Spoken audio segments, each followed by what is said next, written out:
Hey, with us now, let's bring in former Treasury official and Morning Joe economic analyst Steve Rattner, also co-founder and CEO of Axios, Jim Fanta. Hi, Jim, your one big thing this morning is what we know about Trump-Russia, and I actually read your newsletter yesterday morning, as I always do, of course. There are three things that my 10-year-old son and I do every Sunday morning.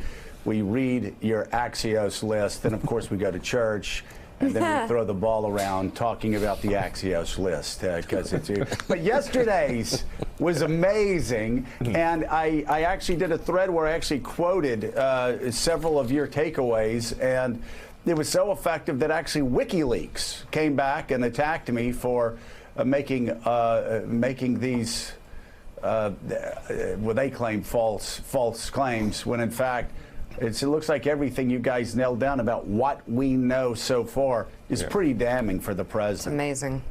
It really is. We sit here and we talk in anticipation of what Mueller will have in his report. And what I was trying to point out is just what you know is extraordinarily damning. Like, we now know that more than a half dozen people around Trump had contacts with the Russians. And it wasn't just a half dozen people. You're talking about his eldest son, his campaign manager, his lawyer and closest business confidant, Flynn, who was easily his top advisor throughout that campaign.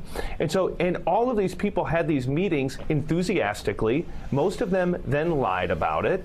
And now we know that there was business dealings, negotiations going on between Cohen and the Russians for a property in Moscow, that even after that, these contacts continued, that the U.S. intelligence apparatus came to a unanimous conclusion. Everyone except for Trump said undoubtedly the Russians were trying to influence the U.S. election. Even after that, you still had a lot of contacts between Russia and this administration, including Jared Kushner, at least having conversations about creating a secret back channel during the transition with the Russians.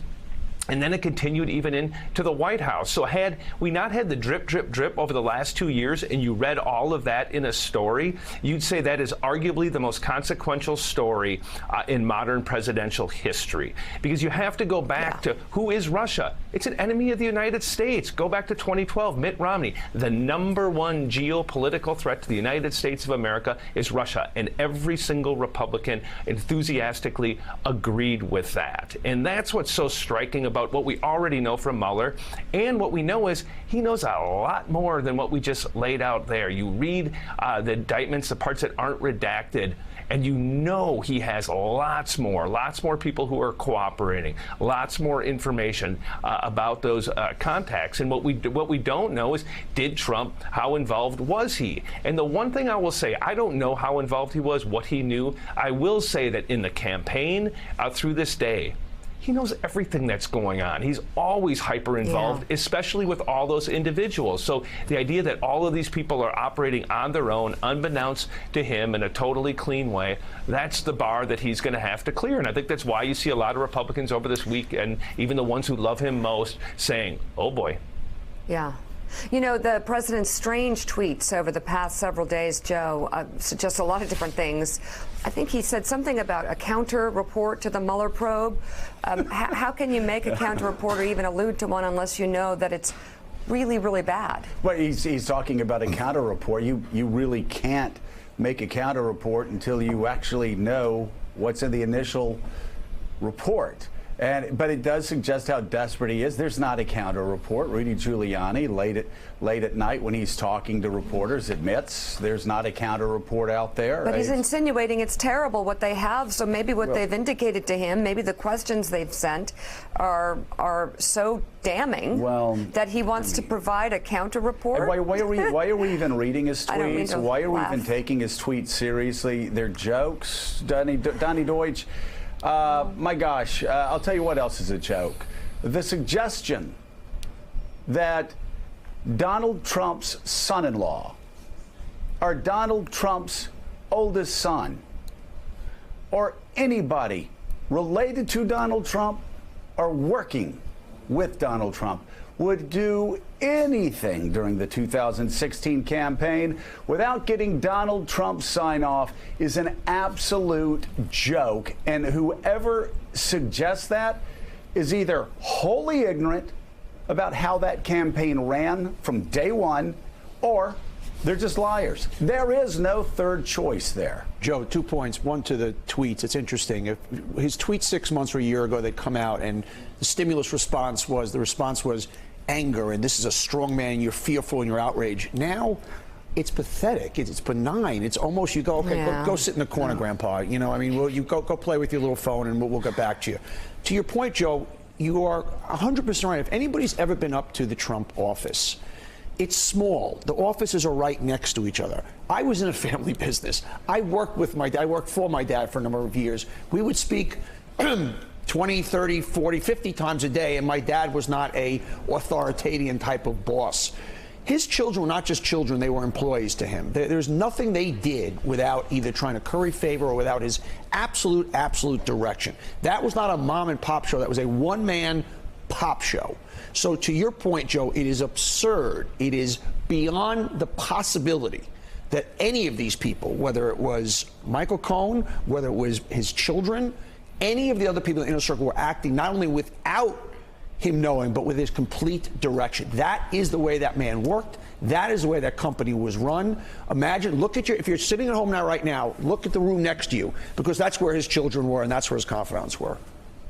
Well, and they were right there. And again, anybody that ever saw the interaction between them during the campaign, after the campaign, or as you said, before the campaign, when everybody worked at Trump Towers, they understood those children did exactly what they were told by their father, as it pertained to business, as it pertained to politics, as it pertained to anything. The thought, Steve Ratner, that Don Jr. was going to go off on his own and take a meeting with Russians, or that Jared Kushner was somehow going to do something without Donald Trump knowing, laughable, a joke. They all were sort of in fear of the guy, and I never once saw anybody talk back to him, never once saw anybody do anything but say yes sir, never once saw anybody do anything except what Donald Trump told them exactly, what he would tell them exactly what to do, and they would do it. There was no sneaking anything past them.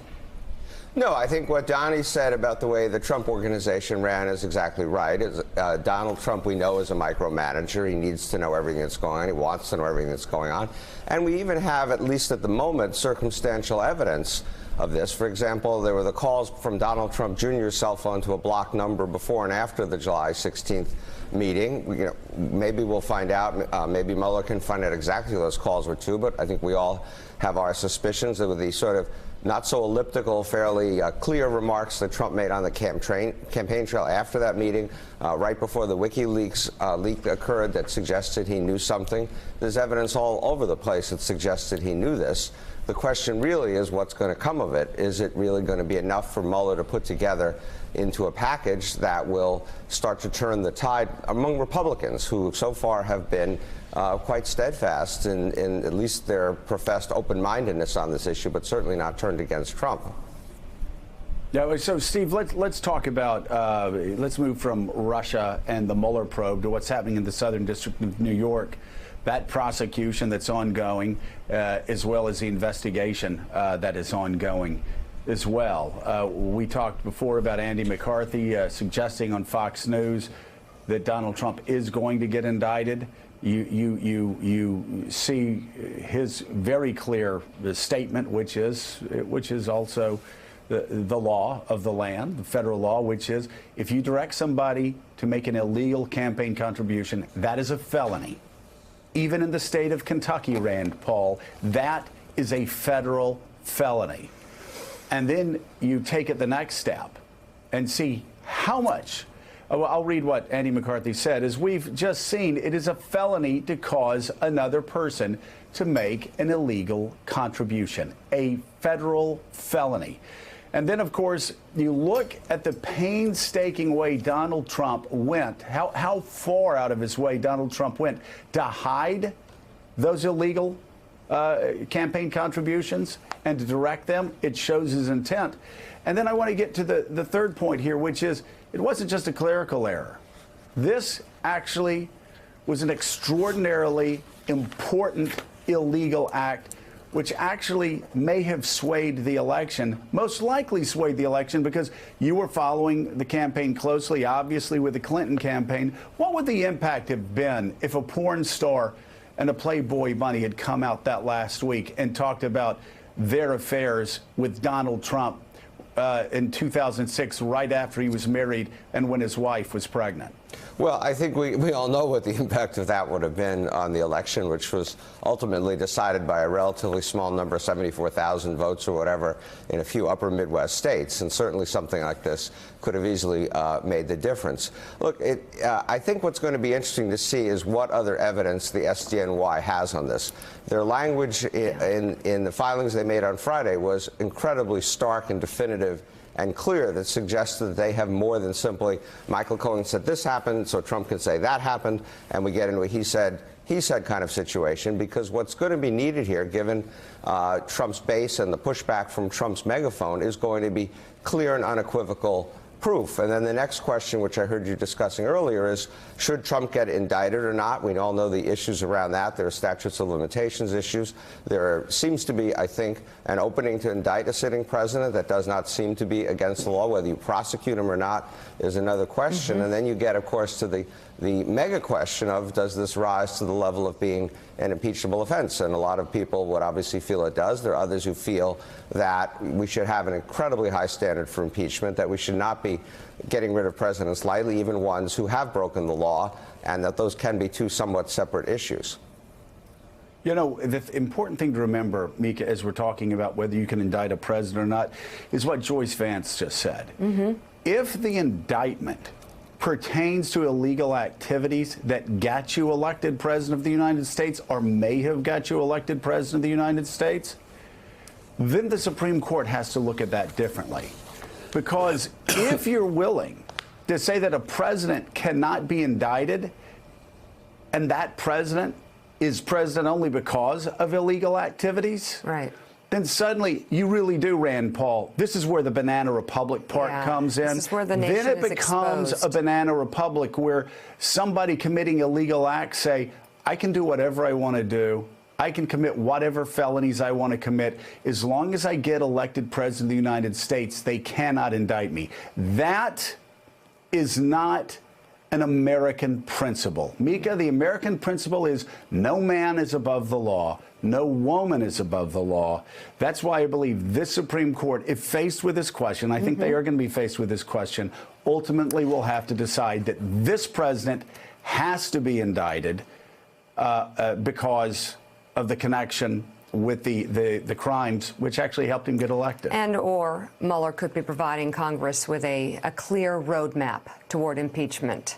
Jim VandeHei, thank you very much. Still ahead, it's been almost 2 years since President Trump was sworn into office, and so far he's coming up short on two of his biggest economic goals. Steve Ratner has some charts on that coming up on Morning Joe. We should not have special prosecutors going after one person. And if we get this way, and if we're going to prosecute people and put them in jail for campaign finance violations, we're going to become a banana republic. Thanks for checking out MSNBC on YouTube, and make sure you subscribe to stay up to date on the day's biggest stories. And you can click on any of the videos around us to watch more from Morning Joe and MSNBC. Thanks so much for watching.